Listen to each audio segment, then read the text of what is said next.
रुस्तम भरसां अणसुञातल जवाबदारनि गोलियूं हणी घरधणी खे क़त्ल करे मौक़े तां फरार थी विया।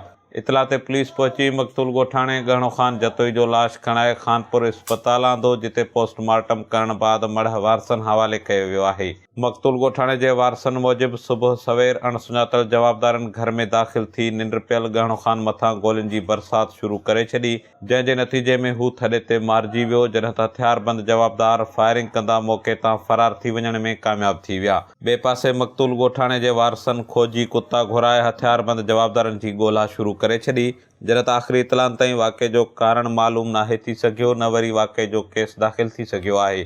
इंतहाई अफ़सोसनाक ख़बर आहे रुस्तम खां, जिते अणसुञातल हथियारबंद जवाबदारनि गोलियूं हणी 40 वरहनि जे गहणो ख़ान जतोई खे क़त्ल करे मौक़े तां फरार थी विया। वाक़े बाद पुलिस ॻोठाणे जो लाश खणाए खानपुर इस्पताल आंदो, जिते ज़रूरी कार्रवाई खां पोइ मढ़ वारसनि हवाले कयो वियो। इन हवाले सां मक़तूल जे वारसनि जो चवणु आहे त सुबुह सवेर अणसुञातल जवाबदारनि घर में दाख़िल थी फायरिंग शुरू करे ॾिनी, जंहिं जे नतीजे में गहणो ख़ान जतोई मारिजी वियो। मक़तूल ॻोठाणे जे वारसनि खोजी कुता घुराए वाक़े में मुलवस जवाबदारनि जी ॻोल्हा शुरू करे छॾी, जॾहिं त आख़िरी इतलाउनि ताईं वाक़े जो कारण मालूम नाहे थी सघियो, न वरी जवाबदारनि जो को ॾस पतो पइजी सघियो आहे।